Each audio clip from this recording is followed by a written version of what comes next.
اعوذ باللہ من الشیطان الرجیم بسم اللہ الرحمن الرحیم السلام علیکم ورحمۃ اللہ وبرکاتہ۔ آج قرآن پاک کی آیت نمبر 168 یعنی 168 کا ہم ترجمہ اور تفسیر جو ہے وہ پڑھیں گے۔ اللہ تبارک و تعالی جل شانہ نے ارشاد فرمایا،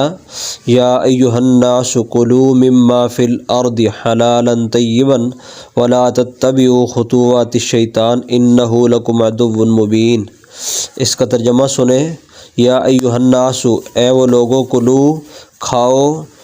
مما فی الارض جو زمین میں ہے، حلالا طیبا حلال اور پکیزہ، ولا تتبعوا اور نہ پیروی کرو خطوات الشیطان شیطان کے قدموں کی، انہ لکم عدو مبین بے شک وہ تمہارا کھلا مکھلا دشمن ہے۔ عدو کہتے ہیں دشمن کو، مبین کا معنی ہوتا ہے کھلا مکھلا۔ اب اس آیت کا شان نزول جو ہے وہ یہ ہے کہ کفار جو ہے وہ بعض حلال چیزوں کو بھی اپنے اوپر حرام کر لیتے تھے، تو اللہ نے اس وجہ سے یہ آیت نازل فرمائی کہ لوگوں جو حلال چیزیں ہیں ان کو تم اپنے اوپر حرام نہ قرار دو۔ جیسے زمین کے اندر اللہ تبارک و تعالی جل شانہ نے تمام چیزوں کو انسانوں کے لیے حلال قرار دیا ہے جو زمین سے اگتی ہیں، لیکن کچھ چیزوں کو ہمارے لیے جیسے جانور وغیرہ ہیں ان کو حرام بھی قرار دیا ہے، لیکن جو کفار تھے انہوں نے اپنی مرضی کے ساتھ بعض چیزوں کو اپنے اوپر حرام قرار دیا، تو اللہ نے فرمایا کہ تم شیطان کی پیروی نہ کرو، وہ تو تمہارا دشمن ہے۔ تمام چیزوں کو اللہ تبارک و تعالی جل شانہ نے جو ہے وہ جو چیزیں حلال کی ہیں ان کو حلال کہو، اور جو حرام کہی ہیں ان کو حرام کہو۔ تو سامعین جی کرام، آج کا جو ہمارا موضوع ہے وہ یہ ہے کہ حلال چیزوں کو حرام کہنا یہ کیسا ہے، اور حلال کمانا اور اس کو حلال جگہ پہ لگانا اس کی کیا فضیلت اور برکات ہے۔ اس کے حوالے سے ہم حدیث بھی پیش کریں گے، اور ویڈیو کے آخر میں حضرت ابوبکر صدیق رضی اللہ تعالیٰ عنہ کا واقعہ بھی جو ہے وہ آپ کے سامنے رکھیں گے۔ تو آپ آخر تک ہماری ویڈیو کو دیکھتے رہیں، انشاءاللہ آخر میں ہم وہ خوبصورت جو واقعہ حضرت ابوبکر صدیق کا وہ بھی آپ کے گوش گزار کریں گے۔ اب حدیث شریف میں جو ہے وہ اللہ کے پیارے حبیب علیہ الصلاۃ والسلام نے بہت ساری چیزیں بیان فرمائی حلال اور حرام کے حوالے سے۔ تو سب سے پہلے ہم حضرت عبداللہ بن عمر رضی اللہ تعالیٰ عنہما سے ایک حدیث روایت ہے۔ آپ فرماتے ہیں، حضور صلی اللہ علیہ وسلم نے ارشاد فرمایا، دنیا میٹھی اور سرسبز ہے، جس نے اس میں حلال طریقے سے مال کمایا اور اسے وہاں خرچ کیا جہاں خرچ کرنے کا حق تھا، تو اللہ تعالیٰ اسے آخرت میں ثواب عطا فرمائے گا اور اسے اپنی جنت میں داخل فرمائے گا، اور جس نے دنیا میں حرام طریقے سے مال کمایا اور نہ حق جگہ خرچ کیا تو اللہ اسے ذلت اور حقارت کے گھر یعنی جہنم میں داخل کر دے گا۔ اب اس حدیث شریف میں انسانوں کے لیے، لوگوں کے لیے دو چیزیں بیان کی گئی ہیں، یعنی ایک تو ہے کہ حلال کمائیں، پھر حلال کمایا ہے تو فرمایا حلال جگہ ہی لگائیں۔ تو ہمارے پاکستان میں یا پوری دنیا میں زیادہ تر لوگ حلال کماتے ہیں، لیکن ہمارے لوگوں کو اب یہی علم نہیں کہ یہ جو ہم نے حلال کمایا ہے جہاں پہ ہم خرچ کر رہے ہیں وہ جگہ حلال ہے یا حرام ہے۔ تو اس کے بارے میں ہم تھوڑی سی اس کی تفصیل عرض کر دیتے ہیں۔ جیسے پولیس والا کمائی کرتا ہے، تنخواہ لیتا ہے، اپنی نوکری کرتا ہے، تو اس کے لیے اس کی وہ تنخواہ حلال ہے، اور اسی طرح دیگر شعبوں والے جو ہے، کوئی دکاندار اپنی دکان پہ کچھ چیزیں بیچتا ہے، اسی طرح جو ہے ڈرائیور گاڑی چلاتا ہے، اسی طرح جو ہے مکینک گاڑیاں ٹھیک کرتا ہے۔ اب یہ سارے کام محنت کر کے یا مزدوری کرتا ہے، تو یہ سارے کام تو جائز ہیں۔ اب اس سے پیسہ انہوں نے کما لیا، اب انہوں نے یہ بھی سوچنا ہے کہ وہ اپنا پیسہ کہاں خرچ کریں۔ اگر وہ پیسہ جو ہے اپنے بچوں کی شادیوں پر جیسے ہم لوگ کرتے ہیں کہ جو ڈھول بجانے والے ہوتے ہیں، جو ناچنے والے ہوتے ہیں، ان کو دے دیتے ہیں۔ اب شریعت میں نہ تو ڈھول بجانا، نہ ناچنا کودنا، یہ کچھ جائز نہیں ہے۔ تو یہ جو ایسے جگہوں پہ اپنا پیسہ لوگ خرچ کر دیتے ہیں، وہ یہ پیسہ جو ہے وہ فضول خرچی میں ہی خرچ کرتے ہیں۔ اور اب مجھے یہاں ایک بات یاد آ رہی کہ ہمارے ایک دوست تقریباً 1 ہفتہ پہلے ان سے ملاقات ہوئی، تو انہوں نے ہمیں بتایا کہ ہماری شادی ہوئی اور ہم نے بالکل سادگی کے ساتھ، یعنی کوئی ڈھول گانے باجے وہ کچھ بھی نہیں کیا، بس نکاح خاموشی کے ساتھ ہم نے کیا۔ اور اس کے بعد جو ہے ولیمہ، جو حضور پاک صلی اللہ علیہ وسلم کی سنت ہے، حضور نے فرمایا نکاح کرو، ولیمہ کرو، اگرچہ ایک بکری ہی کیوں نہ ہو، یعنی ولیمہ کرو، بے شک کم لوگوں کو بلا لو، یہ میری سنت ہے۔ اب نکاح کرنا بھی حضور نے فرمایا میری سنت ہے، ولیمہ کرنا بھی حضور کی سنت ہے۔ اب ایک ہو گیا نکاح، ایک ہو گیا ولیمہ۔ اب شادی میں یہ 2 چیزیں اسلام میں ہیں، اور اس کے علاوہ تیسری چیز ہے حق مار، تو وہ اس کی بھی اتنی بڑی قیمت نہیں ہوتی۔ تو اب ہم سب سے زیادہ جو شادی پہ پیسہ لگاتے ہیں وہ جو ہے ہم اپنے گھروں پہ طرح طرح کی لائٹنگ، پھر جو ہے ہم اپنی شادیوں کے اندر آتش بازی، 1-1 لاکھ کے 2-2 لاکھ کے گولے جو ہے وہ چھڑا دیتے ہیں، اور اس کے علاوہ ڈھول والوں کو لاکھوں روپے اور ہزاروں روپے ان کے اوپر لٹا دیتے ہیں، اور ان نوٹوں کے اوپر جن کے اوپر لکھا ہوتا ہے محمد علی جناح، یعنی محمد کا بھی نام لکھا ہے اور علی کا بھی نام لکھا ہے، اور اس طرح مقدس پاکستان کا نام لکھا ہوا ہے، تو وہ جب ہم لٹاتے ہیں ڈھول والوں کے اوپر، تو پھر وہ آپ جانتے ہیں کہ گلیوں میں ڈھول بج رہا ہوتا ہے، اور وہی پیسے جو ہے جو ہم نے بڑی محنت سے راتیں جاگ کر سردیوں میں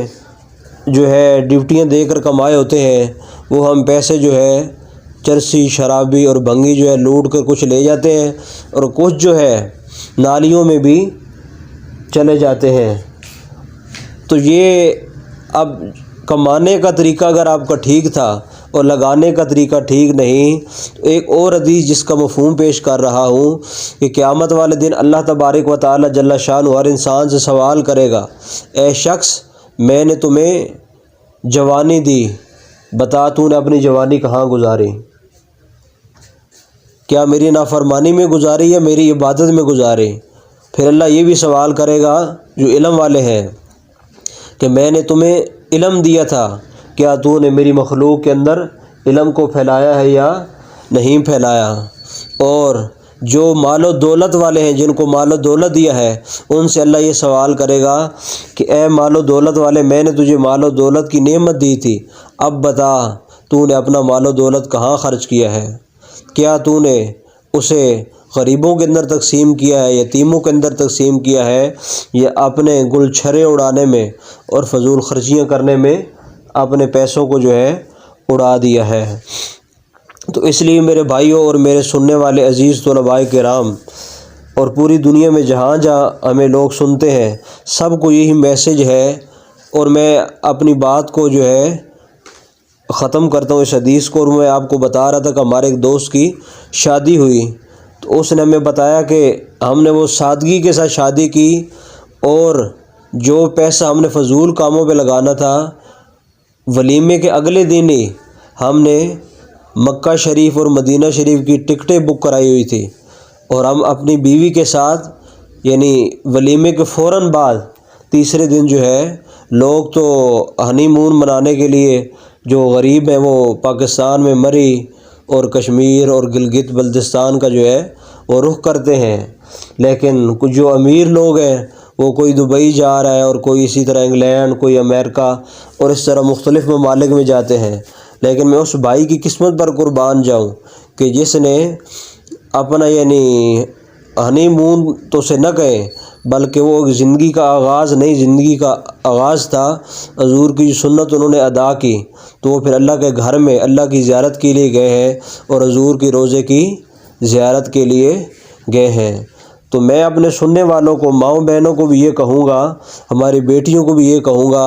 کہ آپ بھی یہ ڈیمانڈیں نہ کریں کہ ہمیں 50 ہزار کا لہنگا چاہیے، ہمیں فلاں اتنی جولری چاہیے۔ بس انہیں کہیں کہ سادگی کے ساتھ نکاح کریں، اور نکاح کے اگلے دن جو آپ نے یہ ہمارے لہنگے پہ لگانے ہیں، جولریوں پہ، طرح طرح کی فضولیات پہ لگانے ہیں، بس وہ رکھ لیں ہمارے لیے، اور میرے خاوند اور ہم مل کر سرکار کے روضے پر خدا کے گھر میں چلے جائیں گے۔ تو پھر انشاءاللہ آپ کی زندگی جو آنے والی ہے وہ بہار بن جائے گی۔ نہیں تو پھر جو ہے اکثر دیکھا گیا کہ شادی کے بعد جیسے ہی وہ شادی پہ جو ہے گانے، ناچ باجے اور اس طرح کے ہوتے ہیں فضولیات، پھر عید کے یا شادی کے بعد پھر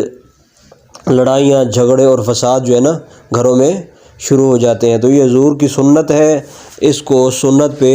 اچھے اچھے اعمال جو ہے وہ کرنے چاہیے۔ اب دوسری حدیث کی طرف پڑھتے ہیں۔ اب اس میں ہم نے آپ کو بتا دیا کہ مال حلال بھی کمانا ہے اور حلال جگہ پہ لگانا بھی ہے۔ اب بعض لوگ جو ہے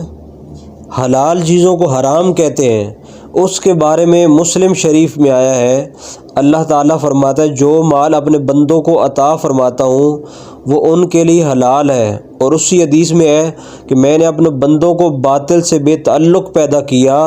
اور پھر ان کے پاس شیطان آئے اور انہوں نے لوگوں کو